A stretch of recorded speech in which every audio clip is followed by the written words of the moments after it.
Bonsoir à tous et bienvenue sur le plateau d'Un cœur qui écoute, votre émission de spiritualité. Voilà, c'est déjà le temps de l'Avent, le temps un peu de préparer la crèche, de placer les santons. Et ça tombe bien car Juliette Levivier, ici présente, bonjour Juliette, bonjour Cyril, est venue avec le livre La crèche et les santons. Il était une fois, F-O-I, paru aux éditions des Béatitudes. Alors il y a deux livres, il y a donc La crèche et les santons et l'autre c'est Santons en cœur. Santons en cœur, d'accord, il n'y a pas un jeu de mots par hasard. Non. D'accord. Vous allez nous parler du contenu de ces livres, de la raison d'être de ces livres et aussi évidemment de votre parcours de foi qui a l'air d'être toujours avec une idée un petit peu fixe, c'est transmettre. Voilà. Juste avant, je vous invite à nous lire un extrait de texte de votre choix. Alors j'ai pris Peggy parce que c'est ce qui m'est venu immédiatement à l'esprit lorsque vous m'avez demandé d'apporter un texte. C'est le porche du mystère de la deuxième vertu. La foi que j'aime le mieux, dit Dieu, c'est l'espérance. La foi, ça ne m'étonne pas, ça n'est pas étonnant. J'éclate tellement dans ma création, dans le soleil, dans la lune et dans les étoiles. Dans l'homme et dans la femme s'accompagne, et surtout dans les enfants. Pour ne pas croire mon enfant, il faudrait se boucher les yeux et les oreilles. Pour ne pas voir, pour ne pas croire. La charité, malheureusement, va de soi. Pour aimer son prochain, il n'y a qu'à se laisser aller. La charité est toute naturelle, c'est le premier mouvement du cœur. Et c'est le premier mouvement qui est bon. Pour ne pas aimer son prochain, mon enfant, il faudrait se boucher les yeux et les oreilles. Mais l'espérance ne va pas de soi. L'espérance ne va pas toute seule. Pour espérer mon enfant, il faut être bien heureux. Il faut avoir reçu une grande grâce. C'est elle, cette petite, qui entraîne tout. La foi ne voit que ce qui est, et l'espérance, elle voit ce qui sera. La charité n'aime que ce qui est, et l'espérance, elle aime ce qui sera. Quelle est la vertu que vous recherchez ou appréciez le plus ? Et l'espérance. L'espérance. Je ne suis pas complètement d'accord avec Peggy pour dire que la foi, ça va de soi. Pour moi, oui. Et effectivement, la contemplation, c'est une voie de connaissance de Dieu qui me touche beaucoup. La charité, je ne suis pas sûre que ça aille de soi. C'est difficile d'aimer. Et on a toujours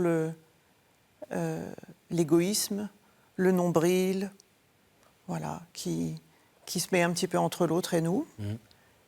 Et l'espérance, je ne suis pas sûre que ça aille de soi non plus. Mais pour moi, c'est quelque chose de très fort. De très, très fort. On parle de vertus théologales, donc qui sont données par Dieu. C'est ça. Et je crois que quand Peggy nous dit c'est donné, c'est donné. Vraiment, ces vertus-là, elles nous sont données. Voilà, c'est cadeau. Après, il faut recevoir, mais c'est cadeau. Il y a une image que j'aime beaucoup de Saint Bernard. Saint Bernard nous explique que ce que le Seigneur nous donne, on peut le transmettre comme un canal. Ça coule d'un point A à un point C en passant par vous, mais en gros, ça ne s'arrête pas. Et certainement, on ne prend pas le temps de s'approprier. Saint Bernard nous dit qu'il vaut mieux que nous soyons des vasques.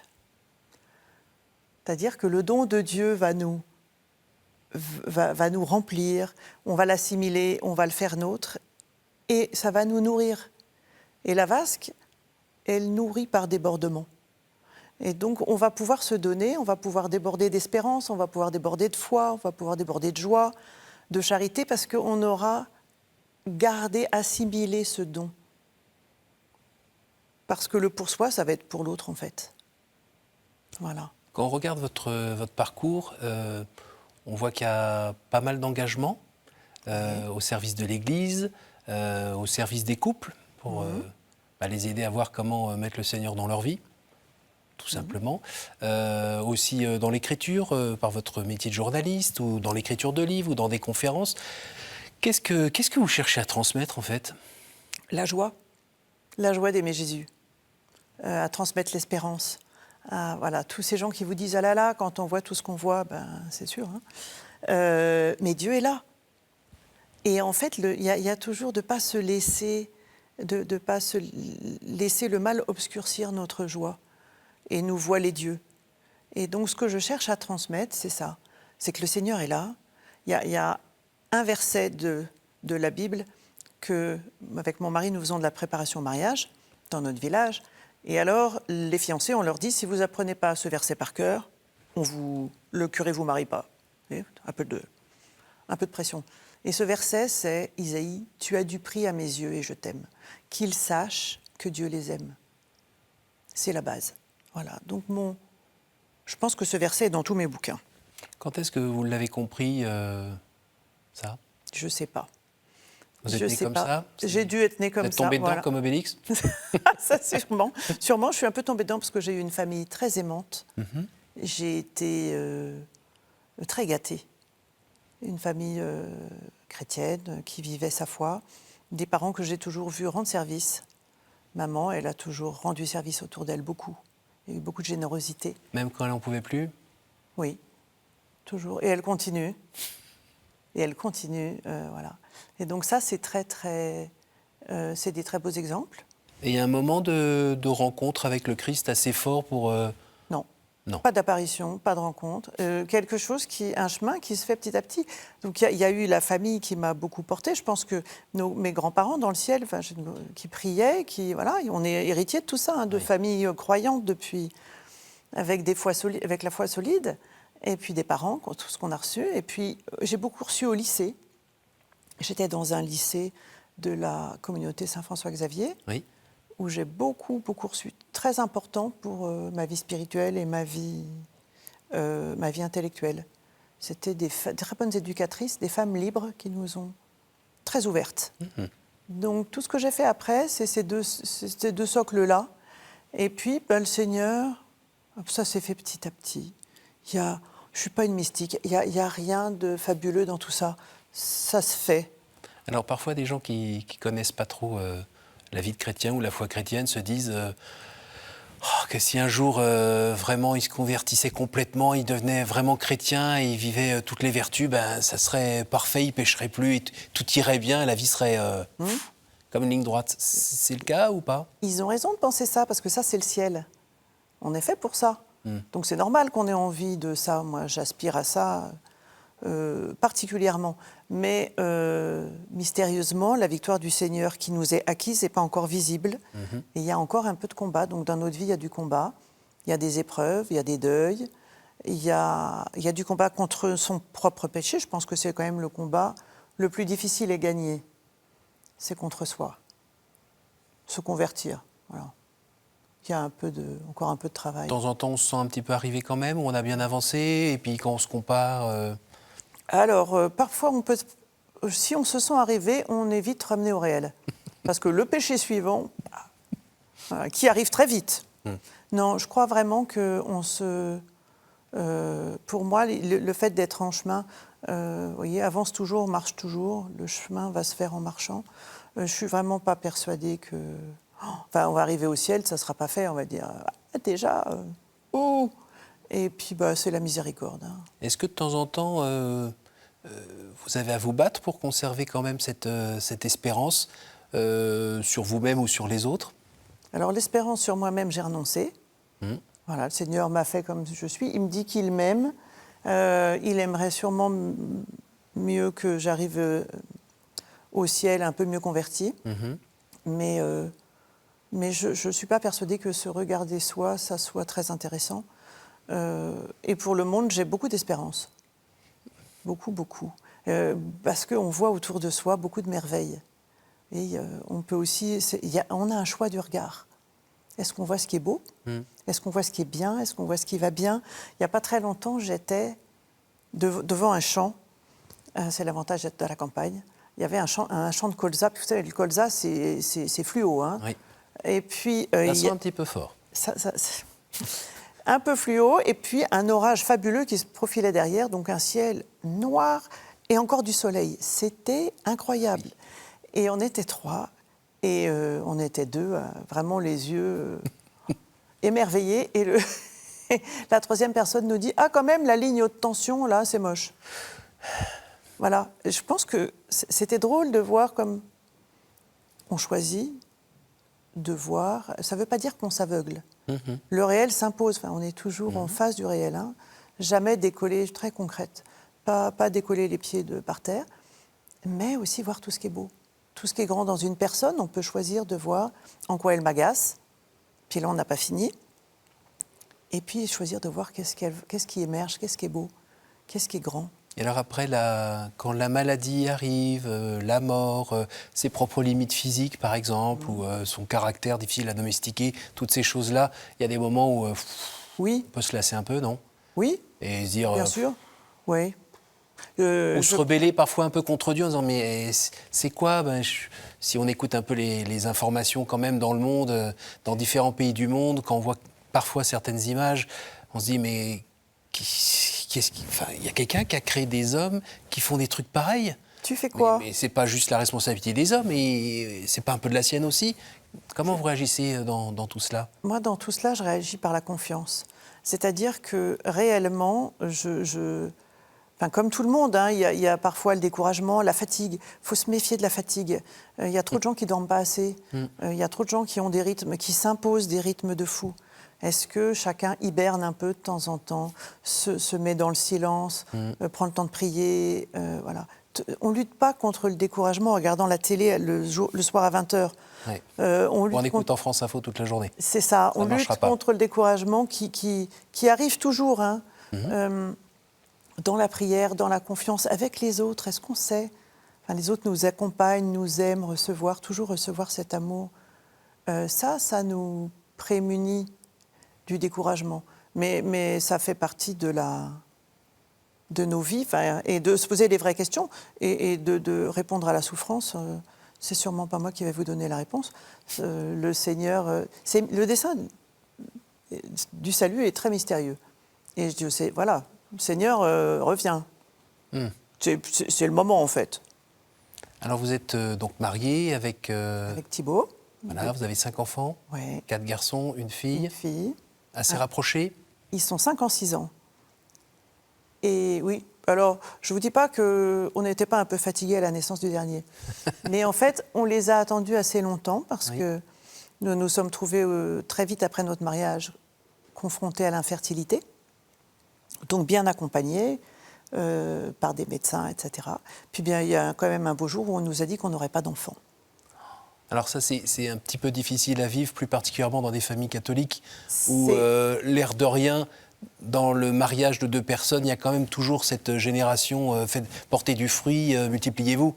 C'est vrai. Alors, on le veuille ou non, il y a ces petites choses-là qui sont présentes quand même. Pour nous, c'était même pas une question d'avoir des enfants. Parce que c'était un désir profond. Je pense que pour tous les couples, catholiques ou pas, on a la vie en soi. Et vraiment, cette question de donner la vie pour un couple, c'est une souffrance quand on vous dit que c'est pas possible et que vous n'avez pas 25 ans. Et en fait, on a eu... C'était une épreuve de foi un petit peu quand même? Pas du tout. Et on a eu cette chance, d'abord, d'être très unis, tous les deux. Et on a cette chance de partager la foi très profondément. Depuis qu'on se connaît. On a toujours prié ensemble, du premier jour. Donc pas compliqué. Mais on a été aussi très accompagnés. Enfin, voilà, le jour où on nous a dit qu'on n'aurait pas d'enfants, il y a un prêtre qui est venu chez nous, qui est très très proche pour nous, et qui, tout de suite, il était là et il nous a dit, il nous a écoutés, on a un peu pleuré ensemble parce que partager notre chagrin. Et puis il nous a dit, soit, et si vous n'avez pas d'enfants? Au conditionnel, parce qu'il estimait que la Sainte Vierge n'avait pas tout dit, et elle avait effectivement pas tout dit. Et si vous n'avez pas d'enfants, qu'est-ce que vous ferez pour être fécond? Ça, c'était gonflé. Et c'était la... D'ailleurs, votre époux s'est levé. Non, mais ça a été fabuleux. Ça nous a rouvert les portes, là. On aurait pu se renfermer sur notre tristesse. On s'est dit, le Seigneur nous attend. Il y aura du fruit à porter. Si ce n'est pas là, ça sera ailleurs. Et puis, on ne s'est pas découragé. Alors, il y a eu des tas de neuvaines. C'était l'époque qui se situe pour mes enfants entre Néandertal et Jules César, c'était avant les portables et Internet, etc. Donc, envoyer des neuvaines par la poste, ça nous a coûté cher en timbre parce qu'on s'est rendu compte que le réseau catho, ce sont des frères qui prient. Et on a eu plein de frères qui ont prié, plein de communautés religieuses. Et on a attendu Jean. Et après... Et puis j'ai une sœur qui est allée à Lourdes, alors. Elle trouvait que ça ne venait pas, donc elle est allée voir la Sainte Vierge en disant, un petit deal avec la Sainte Vierge. Et puis voilà, on a eu Jean, puis après on a eu Matthieu, puis après on a eu Marie, Geoffroy, Emmanuel. Et puis on a refait des examens, parce que les médecins, ils n'aiment pas, et je les comprends, hein, des scientifiques, il faut comprendre. Donc voilà, les examens disent qu'on est toujours stérile. Donc on a nos 5 miracles, et on rend grâce pour ça. Et on rend grâce parce qu'en plus, ils sont super réussis. Manquerait plus que ça. Franchement. Donc ça, c'est cadeau. Ça. Est-ce que quand on reçoit 5 beaux cadeaux comme ça met un peu la pression pour être un peu plus chrétien, se convertir davantage au... Non, je dis juste merci. Merci, voilà. J'ai vraiment pas d'autre mot à la bouche que l'action de grâce et le fait de... Comment dire, si on commence à vouloir rendre au Seigneur tout ce qu'il nous donne, ne serait-ce que rendre la grâce d'une Eucharistie, vous voyez, on n'est pas arrivé là. Oui. Donc, c'est comme rendre à ses parents tout ce qu'ils nous ont donné. C'est ça. Qu'as-tu que tu n'aies reçu? On reçoit tout. Donc après, oui, il y a cet engagement et vous voyez cette question sur qu'est-ce que vous allez faire pour porter du fruit? C'est la question de fond pour Thibaut et moi. Et dans notre vie, tous les deux, notre vie de couple, on découvre un peu plus de l'engagement à deux, mais chacun dans notre... séparément aussi, on s'est toujours engagé pour l'Église, pour le Seigneur, pas pour rendre, mais parce que c'est le sens de notre vie. Voilà. Vous avez un engagement aussi auprès de... Je ne sais plus comment on appelle ça, le plus vieux métier du monde. Absolument. Eh bien, nos sœurs des bois, dans les camionnettes, qui sont... un réseau de sœurs qui viennent d'Afrique noire et qui sont chrétiennes et qui attendent dans leur camionnette leurs clients en priant le chapelet. Et qui sont des esclaves de réseau, et qui sont des femmes merveilleuses et qui sont vraiment des sœurs. C'est vrai que ces maraudes qui ont été organisées par la paroisse, qui se font dans la prière, enfin, on est juste là pour amener de la fraternité, l'amour de Dieu, prier ensemble. On propose un thé et une prière. Voilà, c'est pas... Sachant que le droit français, la police, la justice, tout ça ne peut rien faire pour elles et les sortir de cet esclavage. Je pense que c'est des questions très très compliquées et sur lesquelles j'ai pas de réponse. La seule réponse que nous on peut donner, c'est d'être là. Je pense qu'après, chacun fait ce qu'il peut à son niveau. Nous, notre niveau de compétence, c'est l'amitié, c'est le sourire, c'est le thé chaud, et c'est prier ensemble. Et on a des expériences de prière qui sont très fortes. Alors, on est dans le temps de l'Avent. Sans vouloir être insultant, je ne pense pas que ce soit le premier ou le deuxième que vous viviez. Et pas de jeu de mots avec votre nom de famille. Non, hein. Comment vous faites pour à nouveau avoir la flamme de l'attente qui s'allume encore en vous pour cette montée vers Noël qui prend plusieurs semaines, on allume une bougie en plus, on prépare la crèche. Comment vous pourriez nous aider à rentrer à nouveau dans cette montée qui arrive chaque année? Et certains accrochent 2-3 chaudes décorations dans la maison et continuent leur vie ordinaire et on est déjà à Noël. Qu'est-ce que vous avez à nous dire là-dessus? Eh bien, j'avais un peu le sentiment que, quoi qu'il arrive, quand on arrive à Noël, on se dit « Ouh là là, on est déjà à Noël ». Simplement, du début de l'Avent, pour moi, il y a deux choses. Il y a, effectivement, la crèche nous aide beaucoup. Et l'Avent, c'est un temps de progression. Donc, soit on peut faire la crèche d'un coup, on sort tout, on déballe les santons, on fait son truc. Soit on peut choisir de faire progressivement. On fait d'abord un petit décor qui ne va pas tellement ressembler à Bethléem, mais ce n'est pas très gênant. Et puis, au départ, on va mettre le bœuf, parce que le bœuf habite là. Et puis après, Marie est en chemin avec Joseph. On peut les mettre en chemin avec leur âne. Pas simplement pour les enfants, pour nous. Parce que nous, on a besoin de cheminer. Et si tous les jours, on prend un santon.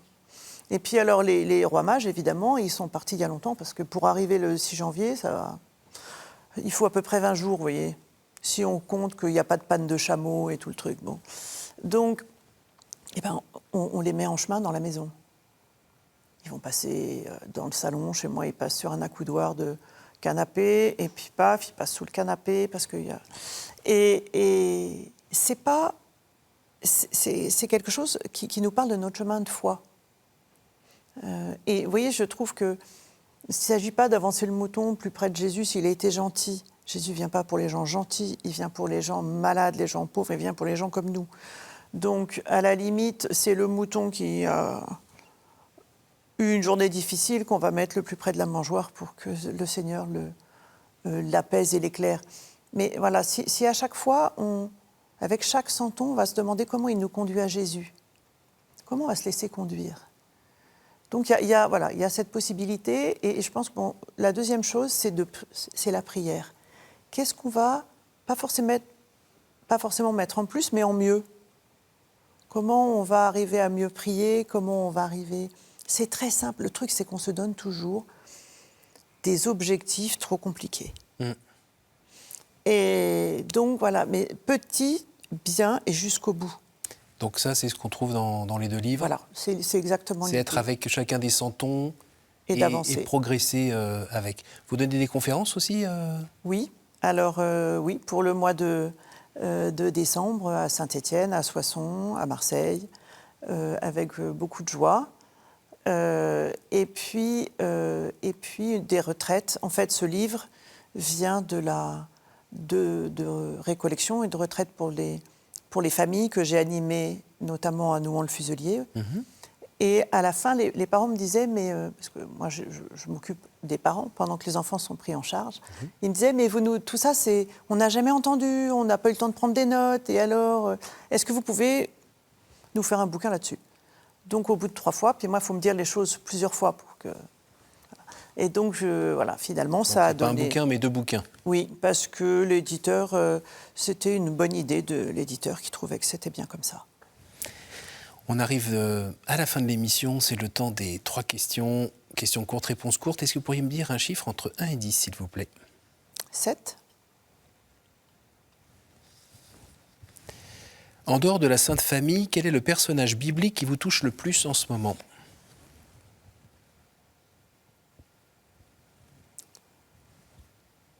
L'ange Gabriel. À nouveau entre 1 et 7? Entre 1 et 10? 1. Quel est l'endroit ou le lieu qui vous porte le plus à la prière? La nature, quand c'est beau.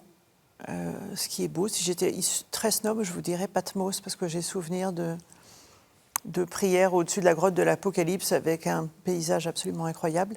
Mais pour le quotidien, c'est dans mon salon, c'est l'icône de Jésus qui est vraiment posée contre la table basse. Vous voyez, c'est quand même très bricolé. Une dernière? 10.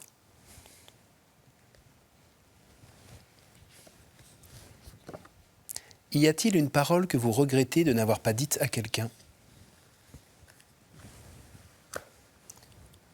Je dirais pardon. Les pardons que je n'ai pas demandés à mon mari, à mes enfants, aux proches. Merci Juliette. Merci Cyril. J'ai envie de vous souhaiter joyeux Noël. Merci à vous aussi. Un petit peu en avance. C'est ça. Je rappelle le titre de vos livres, La crèche et les santons et Santons en chœur, donc de Juliette Levivier aux éditions des Béatitudes. Merci beaucoup d'être venu nous retrouver ici. Merci à vous tous pour votre fidélité. Cette émission est à retrouver sur notre site www.ktotv.com. Bonne montée vers Noël et à la semaine prochaine.